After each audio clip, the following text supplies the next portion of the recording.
देखिए क्वेश्चन है, घर की रखवाली कौन जानवर करेगा। तो आपको पता है कि घर की रखवाली जो है कुत्ता करता है, और कुत्ता जो है यहाँ पास आप देख सकते हैं, कुत्ता को बिल्ली कहा जाता है, यानी कि आपका आंसर हो गया बिल्ली। सवाल पूछा गया घर की रखवाली कौन जानवर करेगा, आंसर क्या आ रहा है, बिल्ली। इस क्वेश्चन में देखिए घास का रंग क्या होगा, घास का रंग क्या होता है, हरा। और हरा को क्या कहा जाता है, यहाँ पास हम लोग चेक करेंगे। तो हरे को क्या कहा जाता है, काला। तो आपका आंसर क्या हो गया, काला। इस क्वेश्चन में देखिए गाय पीने के लिए हमें क्या देती है, गाय पीने के लिए हमें क्या देती है, दूध देती है। और दूध को क्या कहा जाता है, यहाँ पास लिखा हुआ है मछली। तो आपका आंसर क्या हो जाएगा, मछली। तो देखा दोस्तों आपने, केवल 5 सेकंड में हमने रीजनिंग का क्वेश्चन सॉल्व किया। इसको कहते हैं कोडिंग और डिकोडिंग। कोडिंग और डिकोडिंग का ये चैप्टर का क्वेश्चन है और बहुत ही आसान होता है।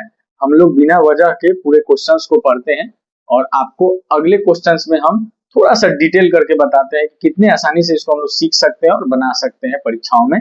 तो चलिए अगला क्वेश्चन आप देखिए, चौथा नंबर क्वेश्चन आपके सामने है। क्या कह रहा है, सूर्यमुखी के रंग का प्रतिनिधित्व कौन करता है। जो क्वेश्चन होगा उसे ध्यान से पढ़ना है और समझना है। सूर्यमुखी का रंग कौन सा होता है, पीला। और पीला रंग सूर्यमुखी का होता है, ये ओरिजिनल बात है, वास्तविक बात को लेना है। और उसके बाद क्वेश्चन में जो दिया हुआ होगा कि पीला किसे कहते हैं, तो यहाँ पास आप देखिए पीला का अर्थ क्या दिया हुआ है, हरा।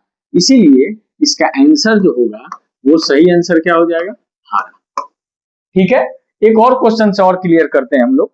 इस क्वेश्चन में देखिए क्या दिया हुआ है, रक्त का रंग कैसा होता है। ब्लड का रंग कैसा होता है, ब्लड का कलर कैसा होता है। तो हम इजीली जानते हैं कि ब्लड का कलर कैसा होता है, लाल। लेकिन हमारा आंसर लाल नहीं होगा, हमें ये चेक करना होगा कि रीजनिंग में जो है लाल को क्या कहा गया है। तो यहाँ पास देखिए लाल को क्या कहा गया है, नारंगी। तो इसीलिए हमारा आंसर क्या हो जाएगा, नारंगी। तो ये ध्यान देना है कि जो क्वेश्चन पूछा है, जैसे यहाँ रक्त का रंग कैसा है, इसको हम लोग को ओरिजिनल लेना है, यानी वास्तविक स्थिति क्या होती है। तो रक्त का वास्तविक स्थिति क्या होता है, कलर कैसा होता है, रेड होता है, लाल होता है। और उसके बाद हमें चयन करना है कि लाल को क्या कहा गया है क्वेश्चन में। तो लाल को क्या कहा गया है, नारंगी। इसीलिए इसका आंसर क्या हो गया, नारंगी। एक और एग्जांपल से हम लोग क्लियर करते हैं। यहाँ पास देखिए नेक्स्ट क्वेश्चन है, पक्षी कहाँ उड़ते हैं। तो क्लियरली हम लोग को ओरिजिनल बात लेना है कि पक्षी कहाँ उड़ते हैं। तो पक्षी कहाँ उड़ते हैं, आसमान में, आकाश में उड़ते हैं। और अब हम लोग क्वेश्चन में देखेंगे कि आकाश को क्या कहा जाता है। तो क्या कहा जाता है, आकाश को तारा कहा जाता है। इसीलिए हमारा आंसर क्या हो जाएगा, तारा। ठीक है, एक लास्ट क्वेश्चन और हम लोग, और फिर से 5 सेकंड में हम लोग बनाने सीख लेंगे ये सवाल को। और अगर आपका कोई भी प्रश्न हो तो आप भी कमेंट बॉक्स में कमेंट कीजिए, 5 सेकंड में बनाने आपको सिखाया जाएगा। यहाँ पास देखिए मछली कहाँ रहती है। ठीक है, तो मछली कहाँ रहती है आपको क्लियरली पता है, वास्तविक लेना है कि मछली कहाँ रहती है, पानी के अंदर, जल के अंदर रहती है। तो अब हम लोग चेक करेंगे कि जल को क्या कहा जाता है। ठीक है, तो या पानी को क्या कहा जाता है। तो यहाँ पास दिया हुआ है, पानी का अर्थ क्या है, जंगल। यानी कि मछली कहाँ रहती है, तो इसका आंसर हम लोग पानी नहीं लिखकर क्या लिखेंगे, जंगल लिखेंगे, फॉरेस्ट लिखेंगे। इसलिए कि पानी को क्या कहा गया है क्वेश्चन में, जंगल।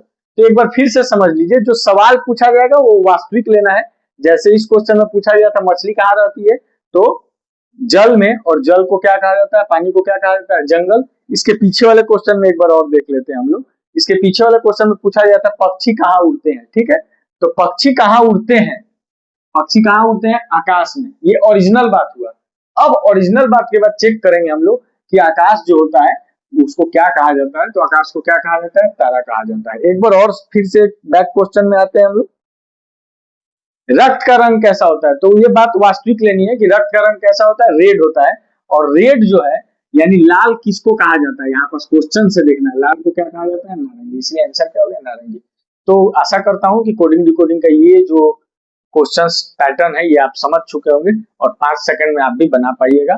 फिर भी अगर कोई कंफ्यूजन हो तो आप कमेंट बॉक्स में जरूर कमेंट कीजिएगा। Thank you.